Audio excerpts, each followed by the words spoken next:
Sejamos todos bem-vindos ao canal Aprendendo com a Doutrina Espírita. Meu nome é Ana Paula e no vídeo de hoje vou fazer a leitura e o comentário da parte final do item 59, que está lá em considerações e concordâncias bíblicas referentes à criação.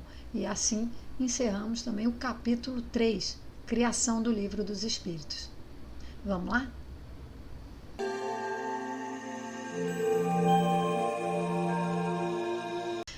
A ciência, escavando os arquivos da Terra, descobriu a ordem em que os diferentes seres vivos apareceram na superfície, e essa ordem concorda com a indicada no Gênesis, com a diferença de que essa obra, em vez de ter saído miraculosamente das mãos de Deus, em apenas algumas horas, realizou-se sempre pela sua vontade, mas segundo a lei das forças naturais, em alguns milhões de anos. Deus seria, por isso, menor e menos poderoso? Sua obra se tornaria menos sublime por não ter o prestígio da instantaneidade? Evidentemente, não. É preciso fazer da divindade uma ideia bem mesquinha para não reconhecer a sua onipotência nas leis eternas que ela estabeleceu para reger os mundos.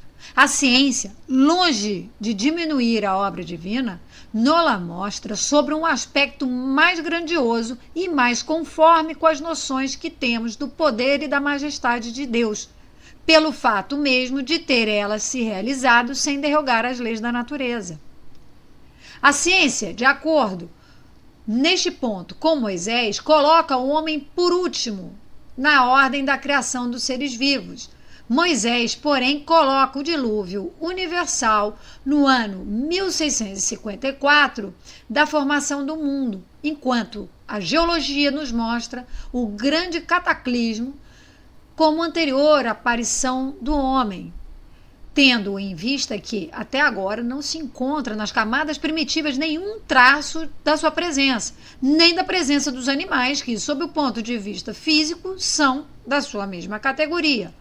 Mas nada prova que isso seja impossível. Várias descobertas já lançaram dúvidas a respeito, podendo acontecer, portanto, que de um momento para o outro se adquira a certeza material da anterioridade da raça humana. E então se reconhecerá que, nesse ponto, como em outros, o texto bíblico é figurado. A questão está em saber se o cataclismo geológico é o mesmo de Noé. Ora, a duração necessária à formação das camadas fósseis não dá lugar a confusões. E no momento em que se encontrarem os traços da existência do homem anteriores à grande catástrofe, ficará provado que Adão não foi o primeiro homem, ou que a sua criação se perde na noite dos tempos. Contra a evidência não há raciocínios possíveis e será necessário aceitar o fato como se aceitou do movimento da Terra e o dos 6 períodos da criação. A existência do homem antes do dilúvio geológico é, não há dúvida, ainda hipotética, mas eis como nos parece menos.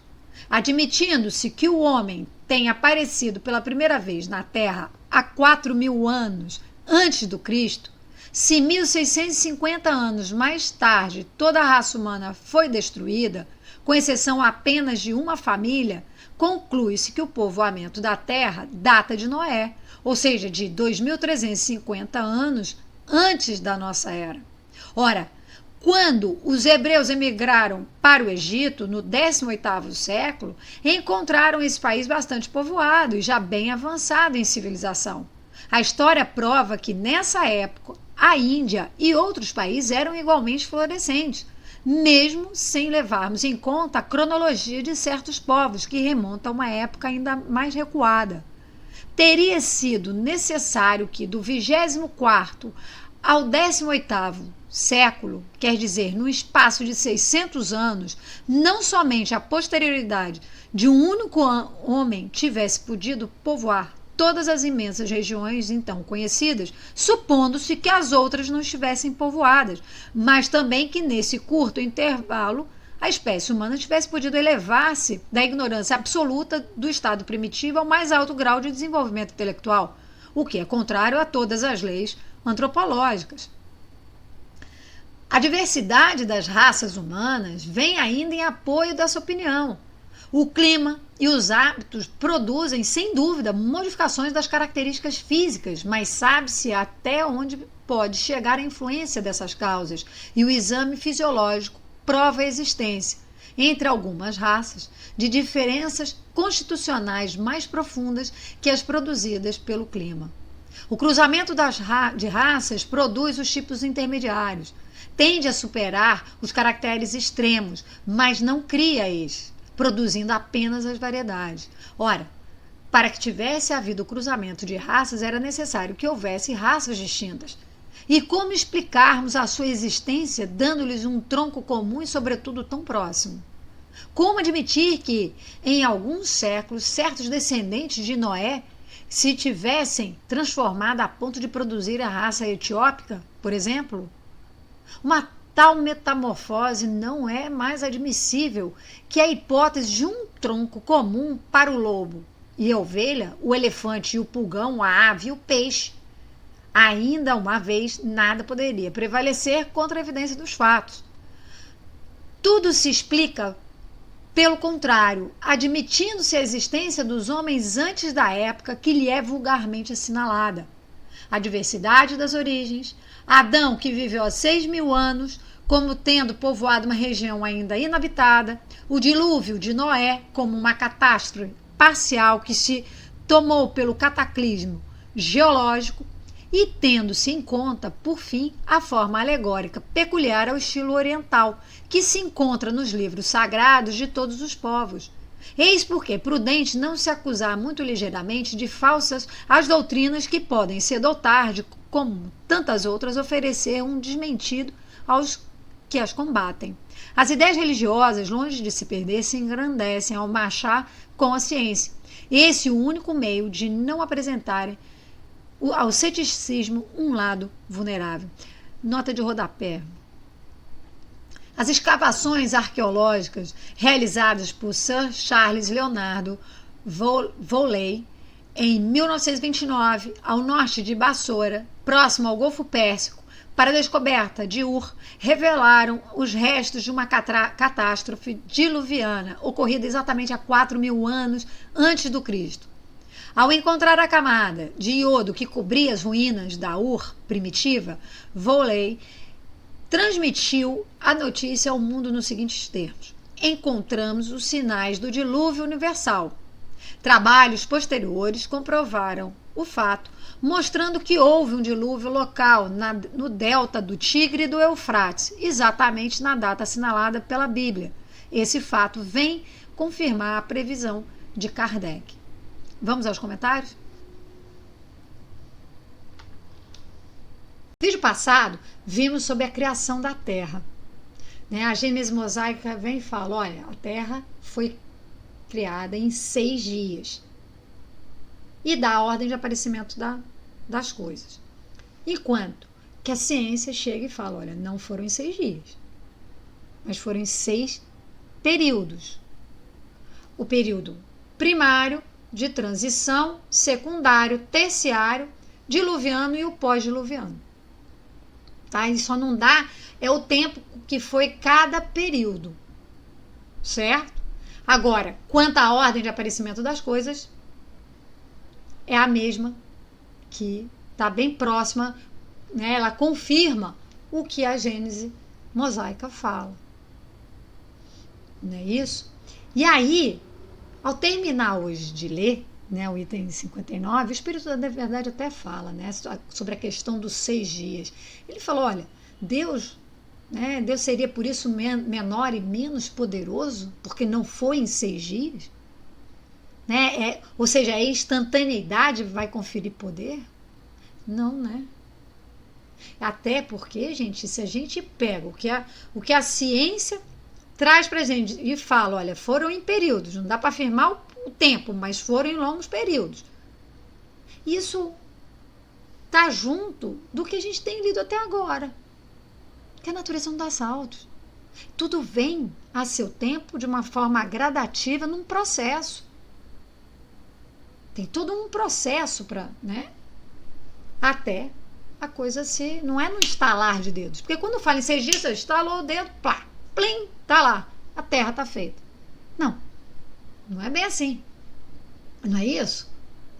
Agora, e aí, tanto, mais uma vez, tanto a ciência quanto a Gênesis mosaica concordam que o último a aparecer foi um homem. Mas aí vem uma questão, né? Quando é que o homem surgiu dentro desses períodos? Tá? Isso está lá na Gênesis da codificação. Quando é que foi? O homem surgiu antes do dilúvio ou depois do período diluviano? Uma coisa tem certeza, não foi nos 3 primeiros períodos. No primário, no de transição e secundário. Primeiro porque não acharam vestígios, tá, de existência do homem ali. E outra, gente, a casa não estava pronta, né? Não tinha como. Ela não estava ainda habitável, a terra ainda não estava habitável, vamos dizer assim. É a mesma coisa, se a gente fizer um raciocínio paralelo, quando a gente vai construir, começa a construir uma casa, né? Você coloca os alicerces, aí começa a subir as paredes. Tá pronta para morar? Não, não tá. Ainda falta. Aí vai indo, ainda não tá pronta. Até a hora eu falo, não, agora dá. É ou não é? Mesma coisa, o raciocínio é o mesmo. Então houve todo um processo até a terra ficar pronta. Mas aí, foi antes ou depois do dilúvio, né? Do grande cataclismo? Então, gente, vamos dar uma olhada lá na Gênesis, no capítulo 7, Esboço Geológico da Terra. Olha lá o que diz o período pós-diluviano, o atual, nascimento do homem. Uma vez restabelecido o equilíbrio na superfície do planeta, prontamente a vida vegetal e animal retomou o seu curso. Consolidado, o solo assumiu uma colocação mais estável. O ar purificado se tornara apropriado a órgãos mais delicados. O sol, brilhando em todo o seu esplendor, através de uma atmosfera límpida, difundia com a luz um calor menos sufocante e mais vivificador do que a da fornalha interna. A terra se povoava de animais menos ferozes e mais sociáveis, mais suculentos, os vegetais proporcionavam alimentação menos grosseira, tudo enfim se achava preparado no planeta para um novo hóspede que viria habitar. Apareceu então o homem, o último ser da criação, aquele cuja inteligência concorreria dali em diante para o progresso geral, progredindo ele próprio. Eu fiz essa pergunta, gente, foi antes do dilúvio ou depois, porque a própria Gênesis faz esse questionamento. Se foi antes ou depois. Coloca, como nós vimos, no período pós-diluviano. Mas logo a seguir fala, olha, seja como quer que seja, né? Tem um homem aparecido ou não antes do grande dilúvio, o que é certo é que seu papel humanitário somente no período pós-diluviano começou a esboçar. Entendeu? Então, coloca como no pós-diluviano em razão disso. Mas ainda paira se foi antes, ou uma dúvida se foi antes ou depois. Certo? Mas e aí? Agora, e esse homem, né? Como é que foi um homem, foi um casal, foi Adão e Eva, foi um coletivo? Como é que foi isso? Né? Gente, agora, uma questão, eu acho até didática. Eu vou falar primeiro da Gênesis mosaica. Depois eu vou falar sobre a doutrina espírita e depois eu vou falar sobre pesquisa científica. Tá? Vamos lá. A Bíblia diz que nós viemos de Adão e Eva. Eva veio da costela do Adão, não é isso? E depois tem a história do paraíso. Hoje eu vou trazer a história do paraíso, que está lá na Gênesis, tá? No capítulo 12, Gênesis mosaica, perda do paraíso, capítulo 2. Ora, o Senhor Deus plantara desde o começo um jardim de delícias, no qual pôs o homem que ele formara. O Senhor Deus também fizera sair da terra toda espécie de árvores belas ao olhar e cujo fruto era agradável ao paladar e, no meio do paraíso, a árvore da vida, com a árvore da ciência do bem e do mal. O Senhor tomou, pois, do homem e o colocou em um paraíso de delícias, a fim de que o cultivasse e guardasse. Deu-lhe também esta ordem, lhe disse: come de todas as árvores do paraíso, mas não comas absolutamente o fruto da árvore da ciência do bem e do mal, porquanto, logo que o comeres, morrerás com toda certeza. Capítulo 3. Ora, a serpente era o mais fino de todos os animais que o Senhor Deus formara na terra. E aí ela disse à mulher: por que vos ordenou Deus que não comesse os frutos de todas as árvores do paraíso? A mulher respondeu: comemos dos frutos de todas as árvores que estão no paraíso. Mas, quanto ao fruto da árvore que está no meio do paraíso, Deus nos ordenou que não comêssemos dele e que não lhe tocássemos, para que não corramos o perigo de morrer. A serpente replicou à mulher: certamente não morrereis, mas é que Deus sabe que, assim houverdes comido desse fruto, vossos olhos se abrirão e sereis como deuses, conhecendo o bem e o mal. A mulher considerou então que o fruto daquela árvore era bom de comer, que era belo e agradável à vista, e tomando dele o comeu e deu a seu marido, que também comeu. E como ouvissem a voz do Senhor Deus, que passeava à tarde pelo jardim, quando sopra um vento brando, eles se retiraram para o meio das árvores do paraíso, a fim de se ocultarem de diante da sua face. Então o Senhor Deus chamou Adão e lhe disse: onde estás? Adão lhe respondeu: ouvi a tua voz no paraíso e tive medo, porque estava nu. Essa é a razão por que me escondi. O Senhor lhe retrucou: e como soubeste que estavas nu, senão porque comeste o fruto da árvore da qual eu vos proibi que comesses? Adão lhe respondeu: a mulher que me deste por companheiro me apresentou o fruto dessa árvore e eu dele comi. O Senhor Deus disse à mulher: por que fizeste isso? Ela respondeu: a serpente me enganou e eu comi desse fruto. Então o Senhor Deus disse à serpente: por teres feito isso, serás maldita entre todos os animais e todas as bestas da terra. Rojar-te-ás sobre o ventre e comerás a terra por todos os dias de tua vida. Porém, uma inimizade entre ti e a mulher, entre a sua raça e a tua. Ela te esmagará a cabeça e tu tentarás morder-lhe o calcanhar. Deus disse também à mulher: afligir-te-ei com muitos males durante a tua gravidez, parirás com dor, estarás sob a dominação de teu marido e ele te dominará.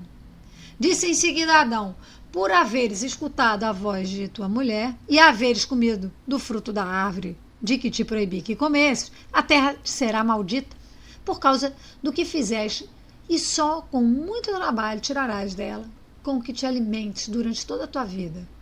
Ela te produzirá espinhos e sarças, e te alimentarás com a erva da terra, e comerás o teu pão com o suor do teu rosto, até que voltes à terra de onde foste tirado, porque és pó, e em pó te tornarás. E Adão deu à sua mulher o nome de Eva, que significa vida, porque ela era a mãe de todos os viventes. O Senhor Deus também fez para Adão e sua mulher vestiduras de peles com que os cobriu. E disse: eis aí Adão feito um de nós, sabendo o bem e o mal. Impeçamos, pois, agora que ele deite a mão à árvore da vida, que também tome do seu fruto e que, comendo desse fruto, viva eternamente. O Senhor Deus o fez sair do jardim de delícias, a fim de que fosse trabalhar no cultivo da terra, de onde ele fora tirado. E, tendo-o expulsado, colocou querubins diante do jardim de delícias, os quais faziam luzir uma espada de fogo, para guardarem o caminho que levava à árvore da vida. Perceberam a forma de comunicação escolhida por Moisés? Foi de alegoria, né? Através de fábula. Porque, gente, uma serpente falar, não é isso? Isso é uma forma, né? Isso são símbolos. E cada uma coisa, né? Cada, né? Adão, a árvore, a serpente, tudo isso tem um significado. Kardec fala: olha, é importante, né? A gente tem a fábula, a gente tem a alegoria, é buscar o fundo moral dessa alegoria, dessa fábula. E lá na Gênesis, tá? Nesse mesmo título, tá? Perda do paraíso, tá? é pontuado. O que significa Adão? Adão personifica a humanidade. A árvore, né, como a árvore de vida, é o emblema da vida espiritual.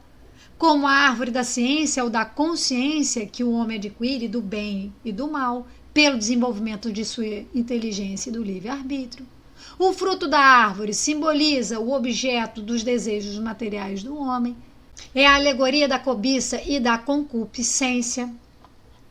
A morte, de que ele é ameaçado caso infrinja a proibição que se lhe faz, é um aviso das consequências inevitáveis, físicas e morais, decorrentes da violação das leis divinas que Deus lhe gravou na consciência.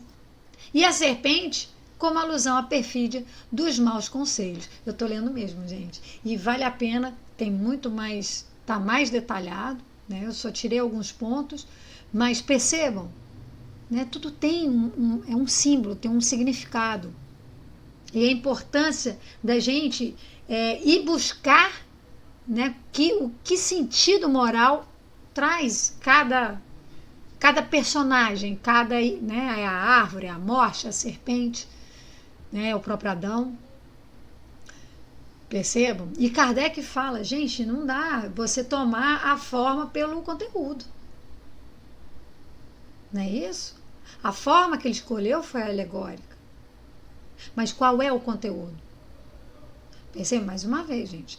Uma serpente, né, botou um animal que fala e que anda e depois passa, né, como punição, vai passar a rastejar. Percebam? Então, tem mais coisas, e a importância de procurar o significado disso. Percebam? E agora, gente, o que diz Miramês? Miramês, gente, lá na pergunta 50, ele fala sobre, quando ele fala sobre, né, comentando a pergunta 50 do livro dos Espíritos, né, falando sobre povoamento, ele também fala sobre como que começou, né? Ele fala o seguinte, olha lá, certamente que não foram Adão e Eva que geraram a humanidade. Essas duas figuras apenas simbolizaram as raízes do povoamento da Terra. O surgimento do homem no planeta ocorreu de forma coletiva, tanto assim que em todas as épocas deixaram registros de sua passagem em várias partes da Terra. E agora, gente, eu vou falar da pesquisa. Essa semana, né, no dia 29 de abril, eu aqui na internet me deparo com o seguinte artigo: cientistas afirmam ter identificado o lugar exato de onde todos os humanos vieram. Né? É uma pesquisa realizada pela geneticista Vanessa Reis, do Instituto Garvan de Pesquisa Médica sediado em Sydney. Tá? Ela chega e fala, olha, os humanos vieram, né? O início se deu num pântano do Botsuana, na África, né? Antes já ventilava que era na África e agora ela já especifica mais. E ela não falou só isso não, ela falou mais coisas e dentre elas ela fala sobre um ancestral comum da humanidade. Eva, que ela deu o nome de Eva, né? E que ela fala, ao longo do tempo o DNA original de Eva se dividiu em 5 ramos principais à medida que as pessoas deixavam a África e se diversificavam. Mas nesse mesmo texto vem e fala, alguns cientistas também acreditam que a humanidade veio de mais de um lugar.